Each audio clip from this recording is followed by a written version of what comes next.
हाय बच्चों, मैं रतन सर और हम लोग 12th का फिजिक्स पढ़ रहे हैं। तो आइए देखते हैं। हम लोग आज न्यू चैप्टर डिस्कस करने वाले हैं, जिस चैप्टर का नाम है विवर्तन। ये भी प्रकाश का ही एक पार्ट है, यानी प्रकाश में होने वाली एक घटना है।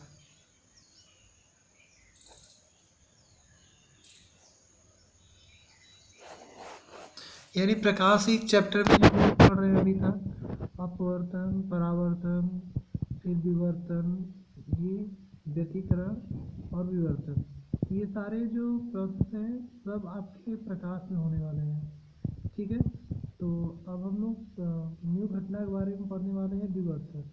तो जैसा कि हम लोग व्यतिकरण में अभी देखें कि व्यतिकरण में क्या होता है कि जब दो से अधिक प्रकाश तरंगे किसी एक माध्यम में एक साथ क्या करती हैं, चलती हैं और समान आयाम और समान आवृत्ति के साथ, तो कहीं पे उनकी तीव्रता अधिक होती है और कहीं पे उनकी तीव्रता कम होती है। तो इसी घटना में हम लोग क्या कहते हैं, प्रकाश का व्यतिकरण कहते हैं। ठीक है, तो प्रकाश के व्यतिकरण में हमें क्या जानना है कि प्रकाश का जो व्यतिकरण था वो दो प्रकार का था। एक आपका समपोषी व्यतिकरण था और एक आपका क्या था, विनाशी व्यतिकरण। इसी के बारे में हम लोग पढ़े थे। तो आइए थोड़ा विवर्तन के बारे में जान लेते हैं कि विवर्तन क्या होता है। चलिए हम एक उदाहरण लेते हैं।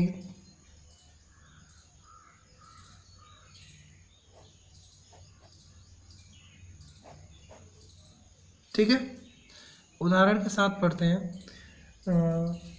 यदि, चलिए सुनिए ध्यान से, यदि हम अपने घर के किसी कमरे में बैठे हों, ठीक है, यदि हम अपने घर के किसी कमरे में बैठे हों तथा बाहर सड़क पर संगीत बज रहा हो तो ध्वनि हमें सुनाई पड़ती है। इसी प्रकार यदि हम किसी दीवार के एक ओर खड़े हो जाएं तथा दीवार के दूसरी ओर खड़ा कोई व्यक्ति हमें पुकारता है तो हमें उसकी आवाज़ सुनाई देती है। इन घटनाओं से स्पष्ट होता है कि ध्वनि तरंगे अपने मार्ग में आने वाले अवरोधों के किनारे पर मुड़कर उनके पीछे की ओर निकल जाती हैं। ठीक है, या फिर आप ऐसे कह सकते हैं, विवर्तन का जो परिभाषा है, आप ऐसे कह सकते हैं कि तरंगों का अपने मार्ग में आने वाले अवरोधों के किनारों पर मुड़ जाना। ठीक है, तरंगों का अपने मार्ग में आने वाले अवरोधों के किनारों पर मुड़ जाना विवर्तन कहलाता है। ठीक है ना, तो चलिए आगे देखते हैं। ध्वनि तरंगों में विवर्तन की घटना हमें प्रायः दैनिक जीवन में देखने को मिलती है। दैनिक जीवन मतलब प्रतिदिन। ठीक है, दूसरी ओर यदि हम एक छोटे पत्थर को किसी दीवार के किनारे की ओर फेंकें तो वह दीवार के किनारे पर मुड़कर पीछे की ओर निकल पाता है और सीधी रेखा में चलता हुआ दीवार के किनारे से टकराकर वहीं गिर जाता है। ठीक, इस घटना से स्पष्ट होता है कि विवर्तन केवल तरंगों में नहीं मिलता है, कणों में भी नहीं, अर्थात विवर्तन तरंगों का विशिष्ट गुण है। प्रकाश भी तरंगों के रूप में संचरित होता है। तो क्या प्रकाश तरंगों में विवर्तन होता है? इसका उत्तर हाँ। ठीक है, इसका उत्तर क्या है? हाँ। तो आगे सुनते हैं। प्रकाश तरंगों का विवर्तन होता है। इस अध्याय में हम लोग प्रकाश तरंगों के विवर्तन के बारे में ही पढ़ेंगे।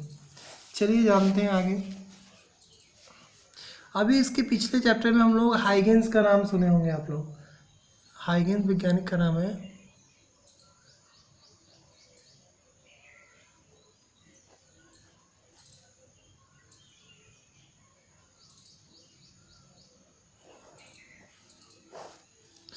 चलिए देखिए यहाँ पे, हाइगेंस ने 1678 ईस्वी में प्रूव किया था कि जो प्रकाश होती हैं वो तरंगों के रूप में चलती हैं। ठीक है, हाइगेंस ने 1678 ईस्वी में सिद्ध किया था कि जो प्रकाश होती है वो तरंगों के रूप में चलती है। और यानी तरंग की स्थापना किसने की थी? हाइगेंस ने। कि उन्होंने सिद्ध किया था कि प्रकाश तरंगों के रूप में चलती है। चूँकि प्रकाश एक तरंग है, अतः प्रकाश भी विवर्तन होना चाहिए। परंतु दैनिक जीवन में प्रकाश में विवर्तन हुआ दिखाई नहीं पड़ता है। ठीक है, इसका पहला रीजन है। पहला कारण ये है कि यदि किसी प्रकाश स्रोत के सामने कोई अपारदर्शी अवरोध रख दिया जाए तो अवरोध के पीछे उसकी छाया, स्पष्ट छाया बन जाती है। जैसे अगर हम लोग कोई भी चीज़ ऐसे रख दें और सन का प्रकाश ऐसे आए, ठीक है, तो हम लोग देखते हैं कि इसका इस तरफ क्या बन जाता है, एक छाया बन जाता है। ठीक है, दूसरी चीज़, यदि प्रकाश स्रोत के सामने कोई छिद्र रख दिया जाए तो उसके पीछे छिद्र के समरूप प्रकाशित क्षेत्र प्राप्त होता है। अतः दोनों घटनाओं में प्रकाश सरलरेखी गमन करता है, मतलब सरलरेखी पथ पर गति करता है। ठीक है, वास्तव में सुनिए कि किसी तरंग में विवर्तन देखने के लिए अवरोधों का आकार, ठीक है, तरंग की तरंग कोटि का होना चाहिए या उससे कम होना चाहिए, तभी आपको विवर्तन देखने को मिलेगा। चलिए अच्छा आगे देखते हैं।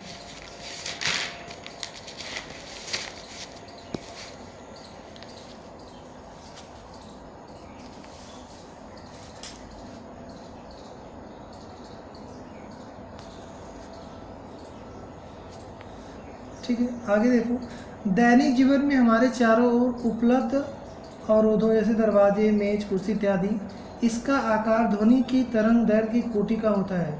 इसलिए ध्वनि तरंगे इन अवरोधों के किनारों में विवर्तन प्रदर्शित करती हैं।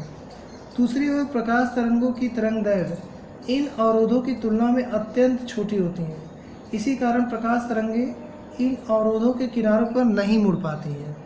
ठीक है, तो इस प्रकार आप कह सकते हैं प्रकाश तरंगों में विवर्तन देखने के लिए अति सूक्ष्म अवरोधों की आवश्यकता होती है। ठीक है, जैसे जैसे मान लीजिए एक काला पेंट लीजिए, हम एक ग्लास का पार्ट लेते हैं और इसको ब्लैक पेंटेड कर देते हैं। ठीक है, तो अगर हम देखें यहाँ पे एक पतला सा ब्लेड से खुरच दें और इस पर प्रकाश डालें तो देखते हैं प्रकाश जो होती है इससे निकल कर वो इसके किनारों की तरफ मुड़ जाती है। ठीक है, आप ऐसे दिखा सकते हैं, ऐसे नहीं समझ में आ रहा है तो ये एक छोटा सा छिद्र है। देखिए, जब प्रकाश तरंगे इधर से आती है, एक बड़ी प्रकाश हम लोग डालते हैं तो ये एक छिद्र से होकर इस तरीके से आगे बढ़ती चली जाती है और किनारों में फैल जाती है। ठीक है, तो इसी घटना को हम लोग क्या कहते हैं, विवर्तन कहते हैं।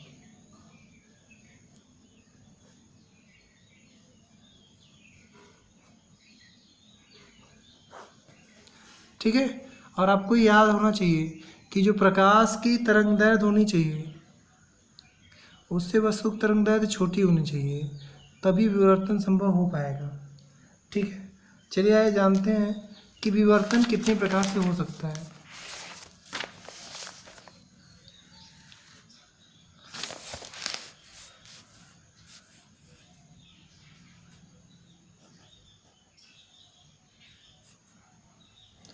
टाइप्स ऑफ विवर्तन, विवर्तन के प्रकार। चलिए देखें यहाँ पे, जो विवर्तन के प्रकार है वो दो प्रकार का होता है।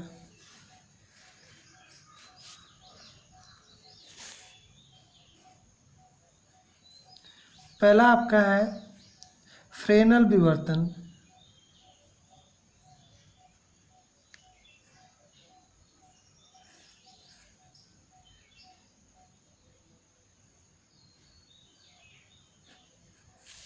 और दूसरा है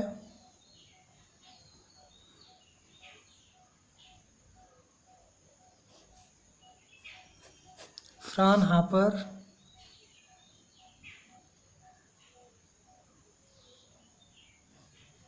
विवर्तन। ठीक है, देखिए ध्यान से कि टाइप्स ऑफ विवर्तन यानी डिफ्रैक्शन इसको कहते हैं इंग्लिश में।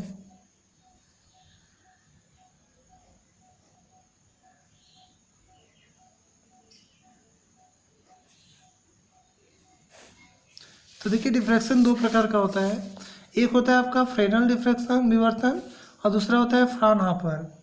ठीक है, देखिए दोनों में थोड़ा सा अंतर है कि ये वाला जो फ्रेनल विवर्तन होता है, ठीक है, ये आपका होता है विदाउट लेंस, यानी बिना लेंस के यूज करते हैं इसको।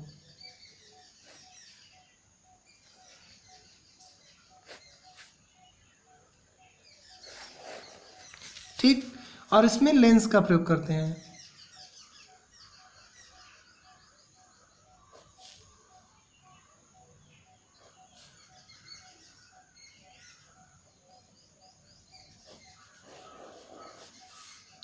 ठीक है, तो आप लोग को आई होप समझ में आ गया होगा कि ऐसा विवर्तन जो बिना लेंस के प्राप्त होता है वो फ्रेनल विवर्तन कहलाता है, और ऐसा विवर्तन जो लेंस की सहायता से प्राप्त होता है वो फ्राउनहोफर विवर्तन कहलाता है।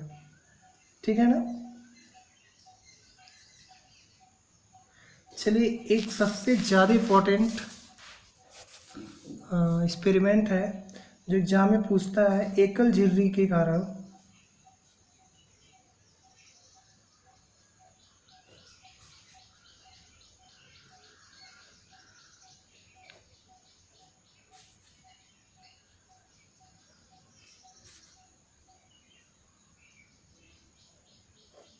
एकल झिर्री के कारण प्रकाश का विवर्तन।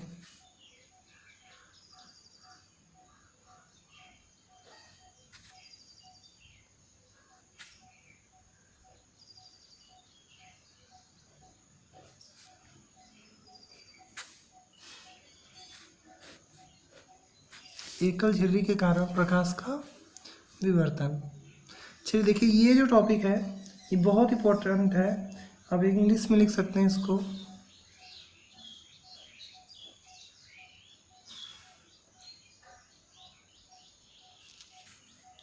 Diffraction of light due to ए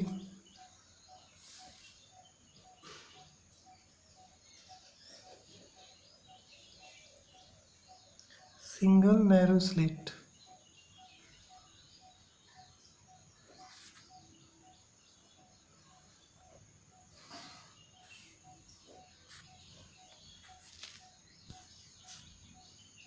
ठीक है, diffraction of light due to a single narrow slit.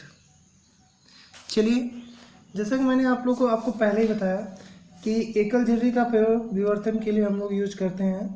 तो हम लोग करते क्या है कि हम लोग करते हैं कि एक हम लोग कांच की समतल प्लेट लेते हैं, उसके एक तरफ क्या करते हैं, ब्लैक पेंटेड कर देते हैं उसे। ठीक है, जब हम इसे ब्लैक पेंटेड कर देंगे और इसके सामने क्या रखेंगे, यहाँ पे एक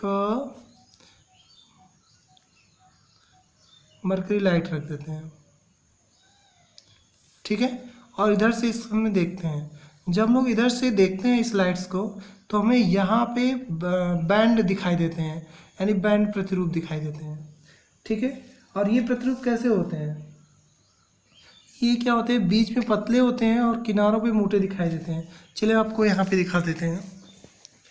ये देखिए आपका सिंगल स्लिट है, ये जो आँख पे लगाया हुआ है, और ये आपका एक तंतु है जिसे हम लोग सिंगल स्लिट के पतले लाइन से देख रहे हैं।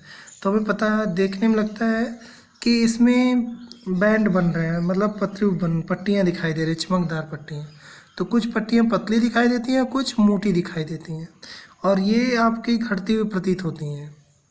ठीक है, तो आप इसको बोल सकते हैं ऐसे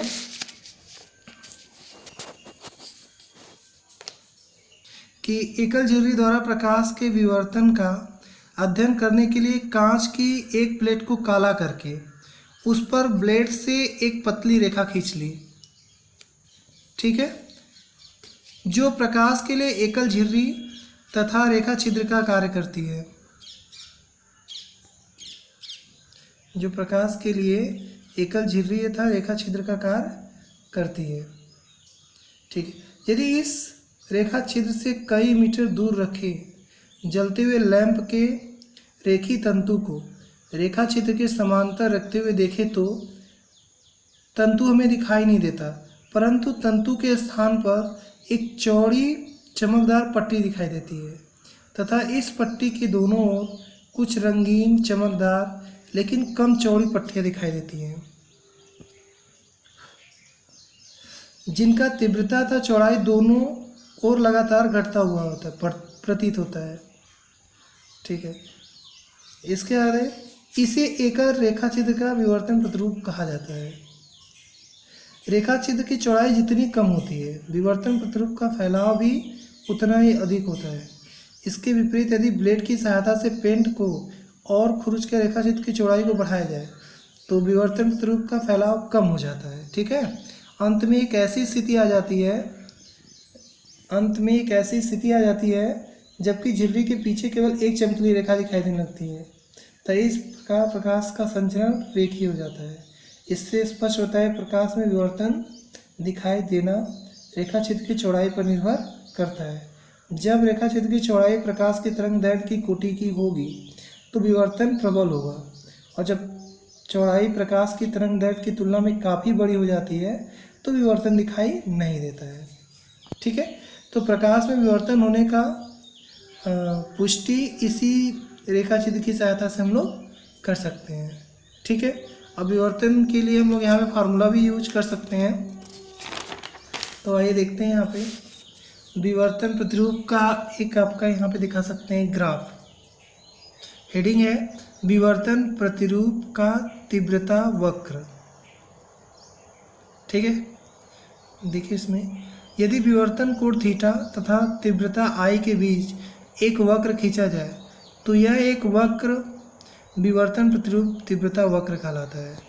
देखिए यहाँ पे जैसा कि आप देख सकते हैं निम्निष्ठ, उच्चिष्ट, प्रथम गौण, द्वितीय गौण, ये सब बन रहे हैं। मतलब कहीं प्रकाश की तीव्रता, लेकिन बीच में तीव्रता सबसे अधिक होती है, यानी बीच में आपको एकदम क्लियर दिखाई देता है, बाकी किनारों पे ये कम दिखाई देता है, ऐसे कर सकते हैं। तो इसके लिए देखिए ये फार्मूला है आपका 2 थीटा बराबर 2 लैम्डा बटे ई, ये कोड़ी चौड़ाई है आपका। ठीक है, और एक आपका फ्रेनल दूरी है, फ्रेनल दूरी होता है ई स्क्वायर बटे लैम्डा। एक चीज़ सबसे इम्पोर्टेंट फार्मूला यहाँ पे है, देखें यहाँ पे गौण और निम्निष्ठ के लिए हम लोग निम्निष्ठ और उच्छिष्टों की जब स्थिति निकालते हैं तो हम लोग इसे फ्राउनहोफर की सहायता से प्रूव करते हैं। और देखिए हमें ये फार्मूला मिलता है कि थीटा बराबर प्लस माइनस एम लैम्डा बटे ई, यानी ये द्वितीय नीति थीटा जो है विवर्तन कोण है, और लैम्डा क्या आपका तरंगदैर्घ्य है, और ई क्या है दोनों बिंदुओं के बीच यानी उनके बीच की दूरी है। ठीक है, और माइनस प्लस चिन्ह ये प्रदर्शित करता है कि निम्निष्ठ मुख्य अक्ष के दोनों ओर प्राप्त होते हैं। तो चलिए इसी फार्मूले में हम लोग क्वेश्चन लगाएंगे, और एक चीज़ देख लेते हैं विवर्तन और व्यतिकरण में क्या अंतर है। चलिए नेक्स्ट टॉपिक है डालें आप लोग, विवर्तन और व्यतिकरण में अंतर। ठीक है, देखिए व्यतिकरण क्या कहता है कि दो कला संबद्ध स्रोतों से आने वाली प्रकाश तरंगों के अध्यारोपण से व्यतिकरण होता है। जैसा कि मैंने बताया था, कला संबद्ध का मतलब होता है कि दोनों तरंगों के आवृत्ति और आयाम इक्वल होनी चाहिए। ठीक है ना, समान आवृत्ति की होनी चाहिए। इसमें देखिए विवर्तन में एक ही तरंगाग्र के विभिन्न बिंदुओं से आने वाली द्वितीयक तरंगिकाओं के बीच व्यतिकरण से विवर्तन प्राप्त होता है। मतलब इसमें एक ही तरंगाग्र हम लोग यूज करते हैं। सेकेंड पॉइंट, व्यतिकरण फ्रिंजों की चौड़ाई समान भी हो सकती है अथवा नहीं, लेकिन इसमें देखिए विवर्तन फ्रिंजें कभी भी समान नहीं हो सकती हैं समान चौड़ाई की। तीसरा पॉइंट, व्यतिकरण प्रतिरूप में सभी दीप्त फ्रिंजों की तीव्रता समान होती है। विवर्तन प्रतिरूप में मुख्य उच्छिष्ट के दोनों ओर दीप्त फ्रिंजों की तीव्रता लगातार घटती जाती है। चौथा, व्यतिकरण प्रतिरूप में अदीप्त फ्रिंजों की तीव्रता बहुत कम होती है, अतः दीप्त और व अदीप्त फ्रिंजों के बीच अंतर स्पष्ट दिखाई देता है। विवर्तन प्रतिरूप में निम्निष्ठ की तीव्रता कभी शून्य नहीं होती है, अतः दीप्त व अदीप्त फ्रिंजों के बीच अंतर स्पष्ट दिखाई नहीं देता है। तो ये था दोनों में अंतर। अब हम लोग को इस पे कुछ क्वेश्चंस लगाने हैं, तो आइए देखिए क्वेश्चन देख लेते हैं। देखिए ये वाला क्वेश्चन, 6 × 10⁻⁻7 मीटर तरंग दैर्ध्य का एक वर्णी प्रकाश 0.1 मिमी चौड़ाई वाले स्लिट पर अविलंबवत आपतित होता है।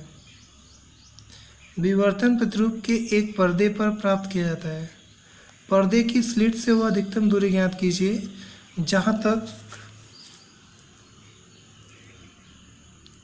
जहाँ तक कि प्रकाश किरणों के रूप में व्यवहार करता है, तरंगों में नहीं। तो चलिए यहाँ पे देखते हैं कि फ्रेनल दूरी GF के बराबर होगी। तो आप यहाँ पे फॉर्मूला यूज कर सकते हैं, अभी फ्रेनल का हमने बताया।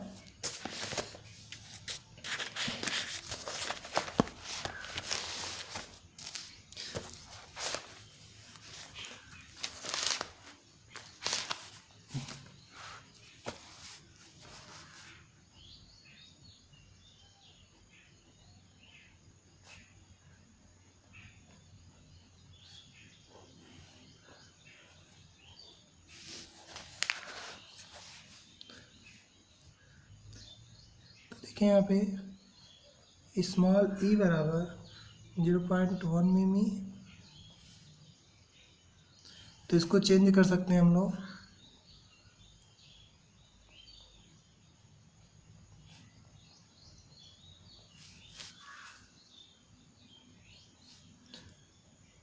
Ten power 4